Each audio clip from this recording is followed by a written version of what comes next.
Welcome to the Author to Authority podcast. And today, if you've ever wondered about scaling your business and how you do that, then today's episode is for you. I am so happy to welcome Raul Hernandez.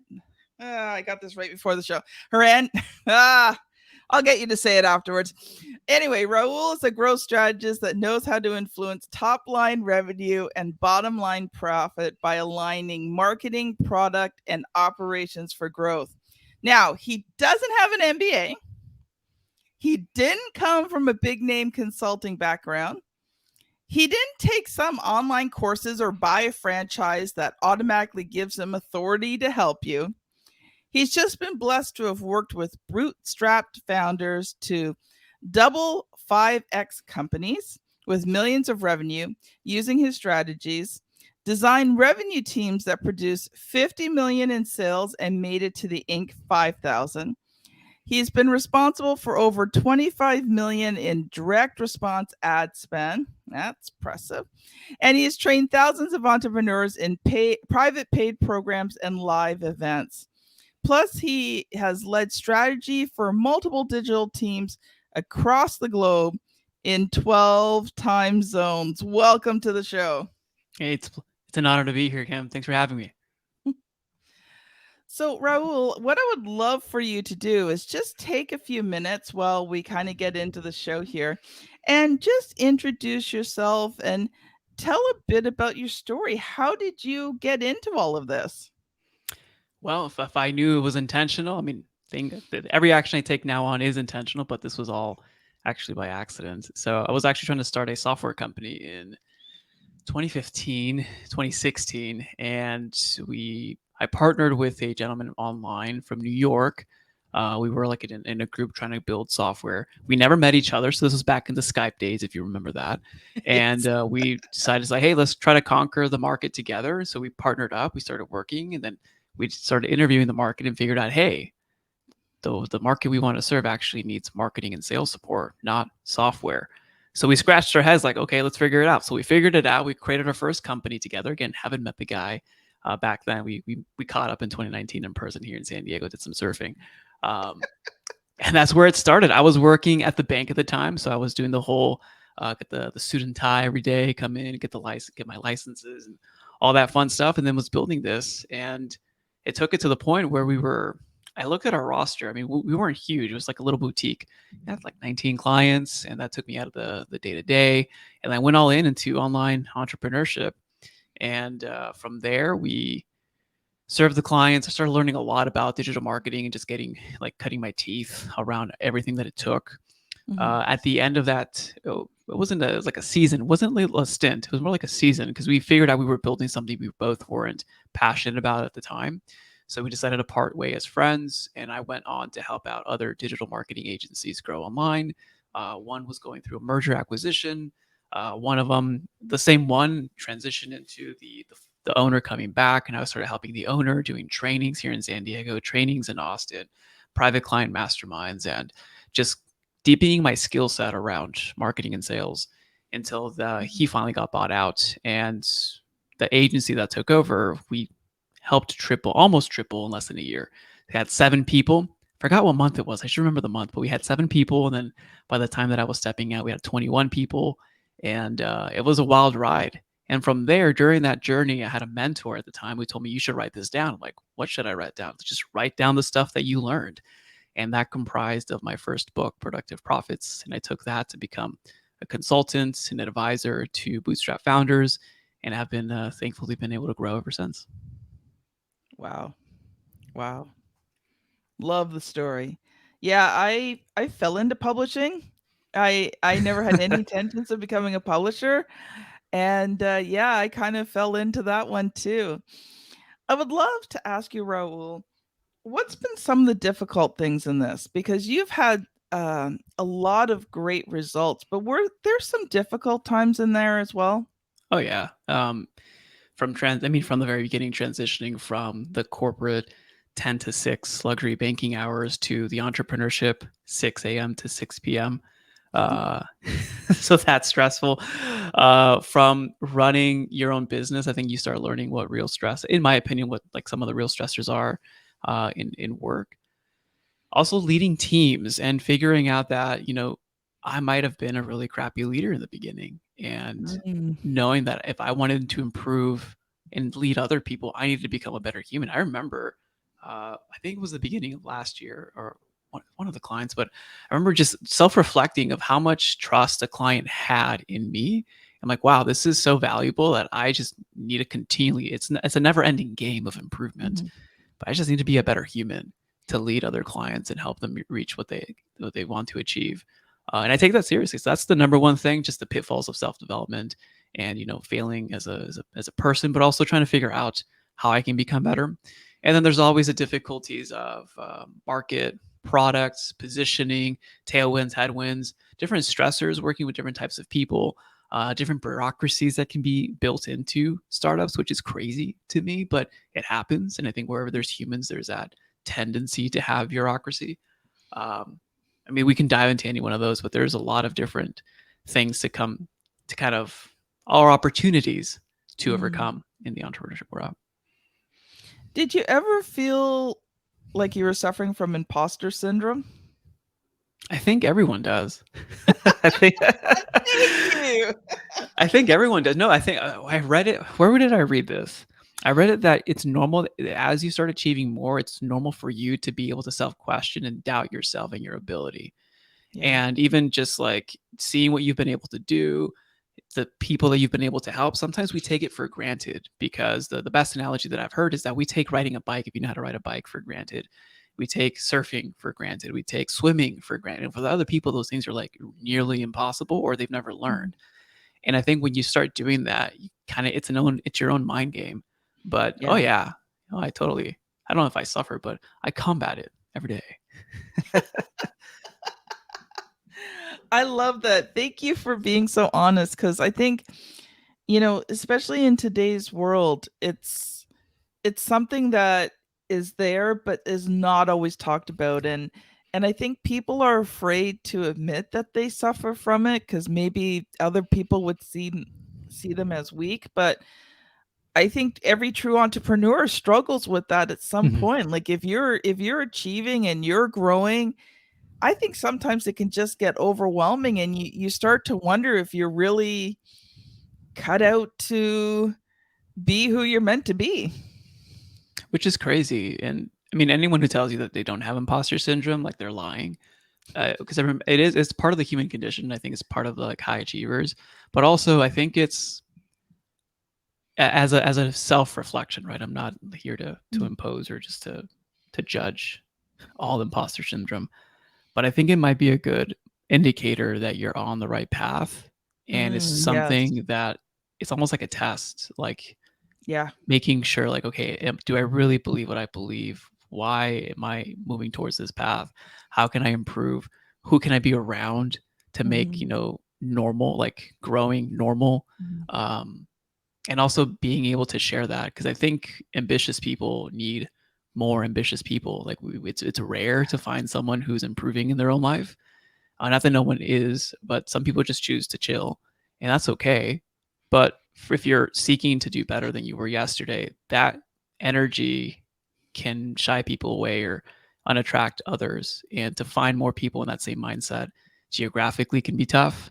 State of Yes. life can be tough. So I think it's important to have alignment and a collective of people who are in the right ambition.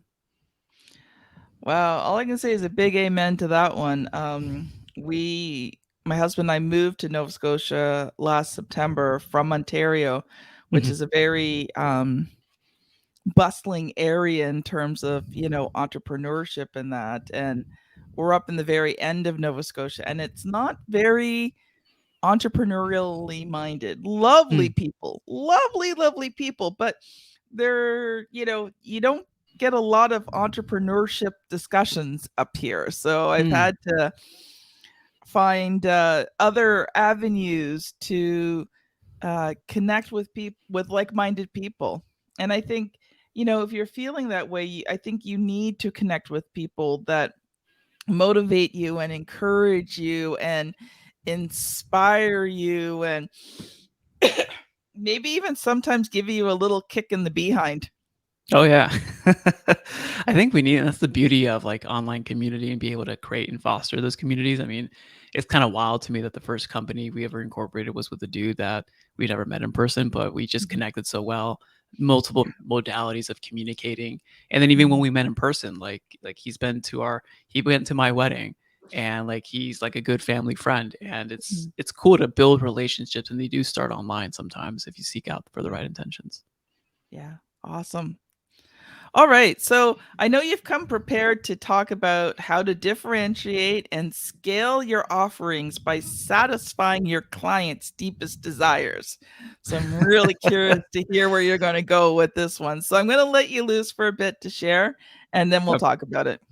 No, absolutely. So I call this peak positioning, and this is not just something that's regurgitated and the old stuff brought to you in a different package.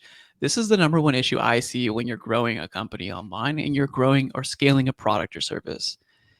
Because the sales tactics, the marketing tactics, the ways that we'll experience sales and marketing messages will change over time. And I don't care too much about that right now. They'll change, they'll evolve. I don't care too much about the tactics. I want to look at the principles. I want to see what are the Mhm. things that Yes. will not change too dramatically over time. Obviously, they'll improve in decimals, et cetera, in basis points. But I want to look at what are the principles of peak Mhm. positioning. What does that actually mean to have peak positioning? Well, your product or service delivers a transformation. If you're Yes. selling services and you're just selling services, you will be a commodity. If you say, I'll do X, Y, and Z for you for this dollar amount, great. I will look for someone to do that cheaper, faster, or better than you. But if you tell me you provide a sort of transformation or a new outcome that I can experience, that's different because those are services or products packaged together. Mhm. Now, when we're creating transformation for our clients, I want you to imagine like there's an A point and a B point. And then in between is your product or service, the staircase to get from A to B. Mhm. You can package that in your proprietary service. You can package that with your IP. You can package that with different products, services, automation, any way you want to bundle it. But essentially, you get someone from A to B. Yes. Now, there's different things that are moving us towards B, towards the outcome. And there's different things that are dragging us away, that are pushing us away from achieving that end outcome. So, Yes. in order for us to want to make a change, we have to have significant pain for us to actually want to make change. There has to be significant pain for us to actually Yes. want to start taking action now. And our need for change has to be greater than our pain. Yep. Our need for change has to be like, okay, I will suck it up and start taking action now, because if not, you'll just tolerate pain and you'll never take action. So when you're looking in the marketplace and you're solving a problem, it has to be important enough for people to want to act and act now. Now, the other thing that's dragging us up or pulling us up or dragging us down to achieving transformation is our belief system.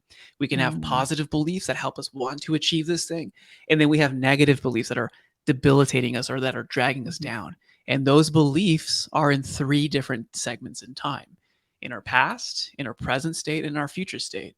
In our past, we can be like self-critical of ourselves, doubting our identity, imposter syndrome, like, oh, like I'm not good enough, I'm not like I'm ashamed.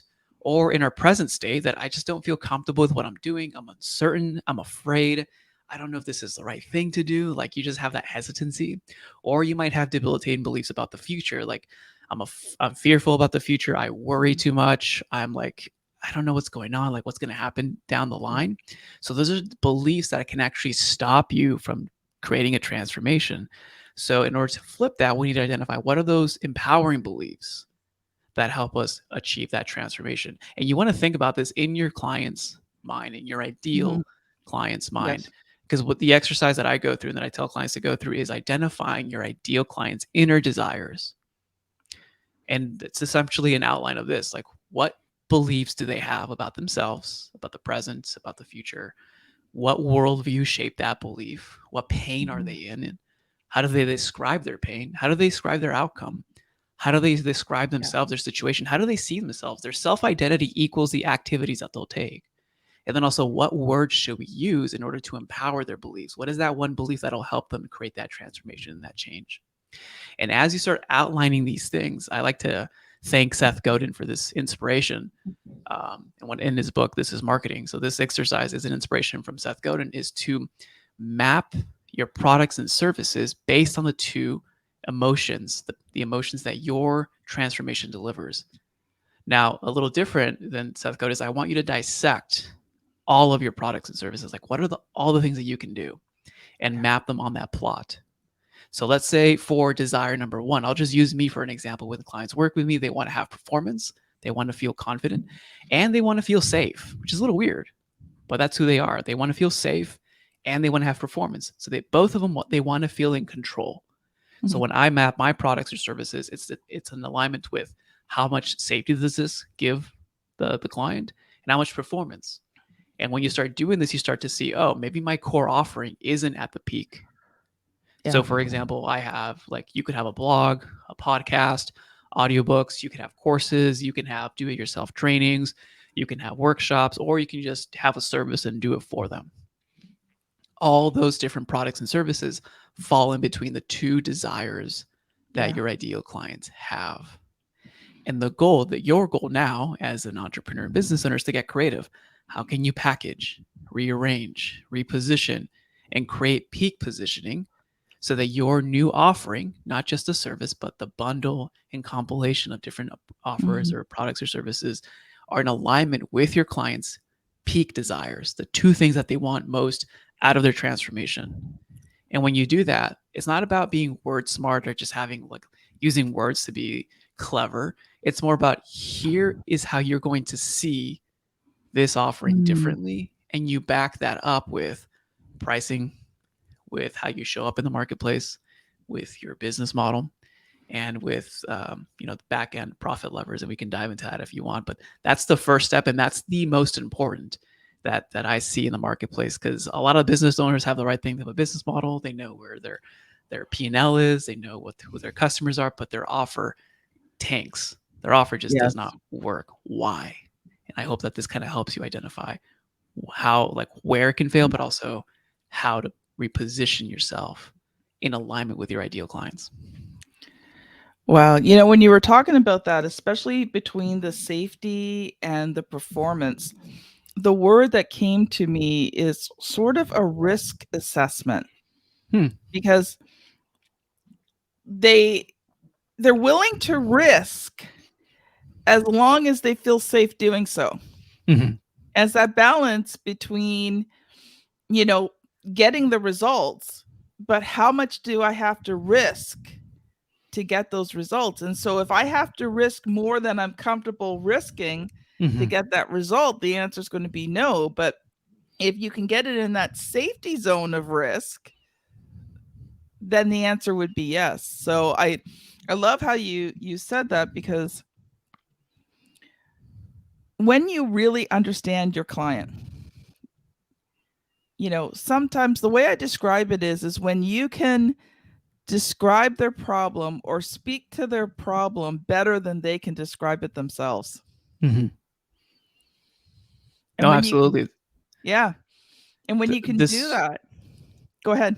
Sorry, there might be a time lag here. This weekend I was listening to an audiobook, and the author was saying if you're doing X, Y, and Z and you feel X, A, B, and C, like I wrote this for you. I'm like, oh, okay. Immediately I bought his physical book because I'm like, Mhm. okay, it's rare for someone in my space to understand me.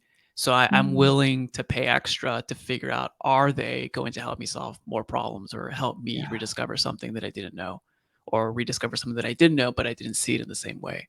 So even when you do that, and like you mentioned, in my case, I would be the prospect.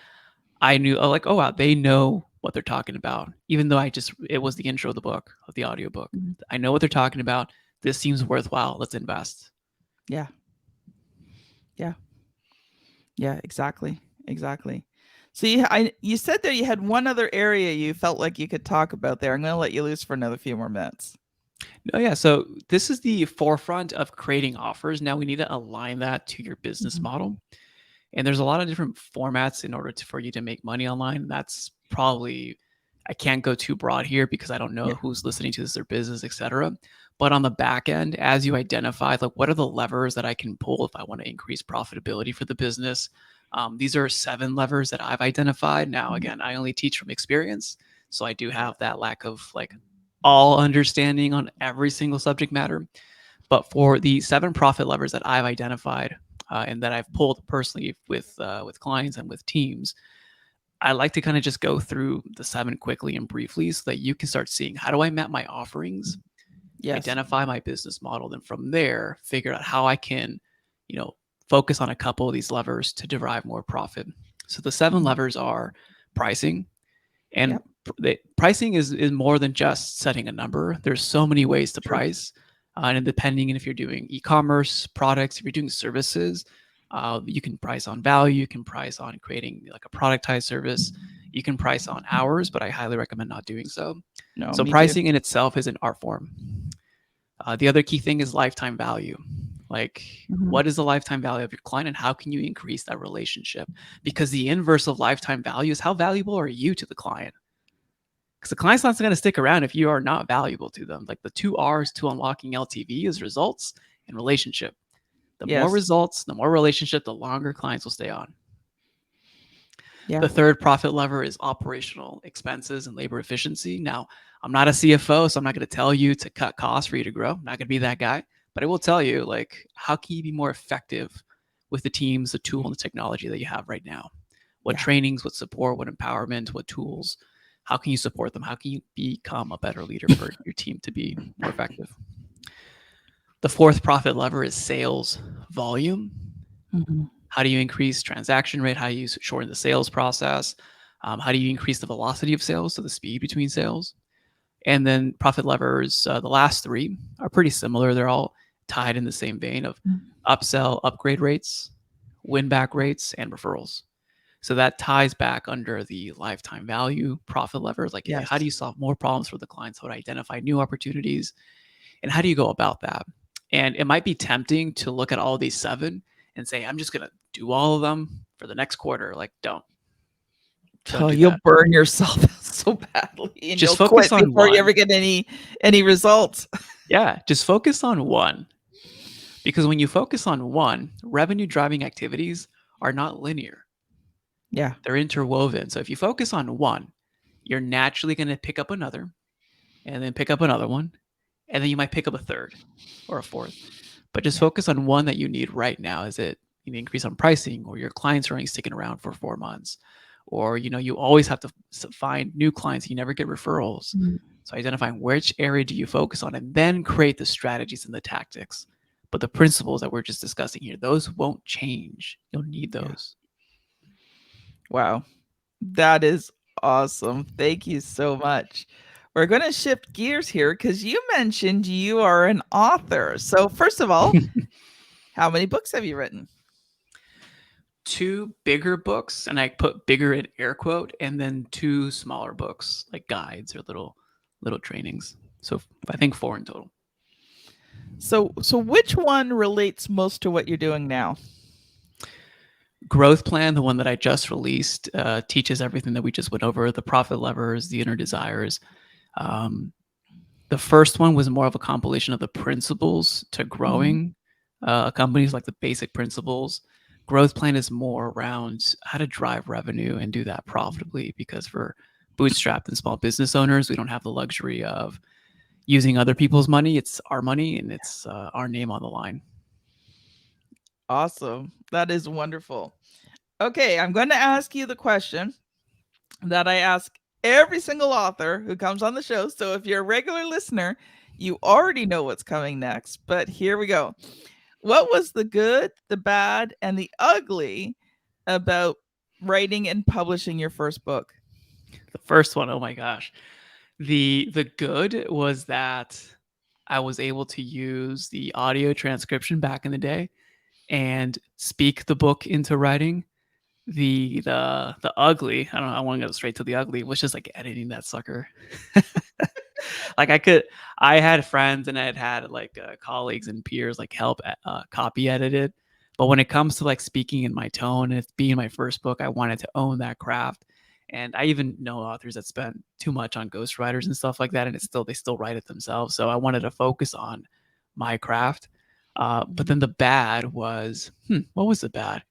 Well, I don't know if it was bad, but I did launch it March 2020, and something else may have been happening in March 2020.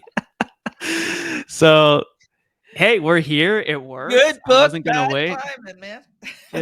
Yeah. But hey, it took me to where we're at now, so I don't regret a Yes. thing. Yeah, it's funny. Sometimes timing and launching a book means everything, right? Like at that point when you launched it, the world was just starting to fall apart. So you Yeah. might have not seen as many results because the world just kind of went into panic mode. But then after that, your book would have been like, oh, I've got to get this book because I've got to totally completely shift and pivot my life Oh and yeah. maybe I got to become an entrepreneur now and Oh yeah. No, we'll figure it out, but I think it's the constant promotion of the book and just making sure Mm, that it's up to date. So those are the key yeah. things. Yeah, it's funny. You mentioned about working with ghostwriters, and um, I'm currently putting together something very special for the Author to Authority audience. I will be able to give you the link for it soon, but I'm putting together a free resource called 7 Questions to Ask Before Hiring a Publisher. Oh, okay. And one of the questions that I'm going to cover is how do you find a publisher that you're going to work with that's going to capture your voice Hmm. and your message? Because there are ghostwriters out there. My company specializes in it, where we specialize in capturing the client's voice and creating well-written books at the same time. So there are ghostwriters out there who can do that, but you have to find the right person to work with, and you just don't go with anybody. If you're Yeah. using this book to build your business, then you have to work with the right people. And I think it's the same too when you're looking for mentorship in your business, because there's so many people out there who are teaching and training. And I think, when you're finding the right person to work with, don't just go with the first person, Hmm. whether it be publishing, whether it be business mentorship. Check them out, interview them. Yeah. They're interviewing you, but you interview them. And if you don't feel comfortable with that person, then they're probably not the right one for you. I couldn't agree more. I have a mental model for selling productized services, but it's in alignment with this, that as a client or a prospect, like you have to align on 3 things: Mhm. the attitude, Yeah. the business model makes sense for both of you, and the product, meaning the product is you got something they want and you can actually fulfill on that thing that they want. Yeah. But the attitude is always something that's, I'll put it to the side and know that you have to mesh well with that person. And I think that like you captured that perfectly. Thanks. Well, we're coming up to the end here, Raul. So, 2 things. First of all, how can people connect with you? So, if they've really enjoyed this episode, they want to get your books or they want to connect with you personally, how can they do that? And then, secondly, one final closing thought. So the best way to connect with me is just the website. That's dogoodwork.io. That's dogoodwork.io, and you'll get a custom guide of what makes sense for you with resources and recommendations on which book to read based on your state in business. And a closing thought is the one that I always leave with. And if I'm speaking on stage or doing lovely episodes like this, that your journey matters. That Mhm. sometimes we get too caught up in the outcomes and too caught up in the end goal and we compromise, when in reality your journey determines your Yes. destination. So focus on that. Yeah. Wow. I say that to my husband. He's very end focused, and I'm like, you got to enjoy the journey. We're going on an adventure. He hates it when I say that because that usually means we're out driving and we're getting lost somewhere, or the traffic's really Oh yeah, well, tight, or we make a wrong turn, which happens when I'm navigating. It's Oh okay, man. dear. We're on an adventure. And, moving to an area we've never been in before, that's been happening quite a lot where we turn down the wrong road because we have no clue where we're going. And even sometimes Google doesn't take us the right way Oh either. my So gosh. we're on an adventure today. And he's like, yeah, I know you hate it when I say it, but it is the truth. So Well, for direction then GPS it also applies, but also for your business as well, because there's always going true. to be hurdles and difficulties. So Yeah. Yeah. Well, thank you so much, Raul. I just want to mention to the audience, we do have a similar episode. So, always love to cross promote episodes. So, if you've enjoyed this one, you will also enjoy episode 366 with Craig Andrews, How to Shorten High Ticket Sales Cycles. So, make sure that you go on your favorite podcast app, scan back to episode 366. If you're on YouTube, go to the Author to Authority playlist, scan back, it will be there as well. Thank you so much, Raul, for joining us today. It has been truly a pleasure having you on the show. This has Kim, this been was fun. Raul Hernandez and Kim Thompson-Pinder on the Author to Authority podcast.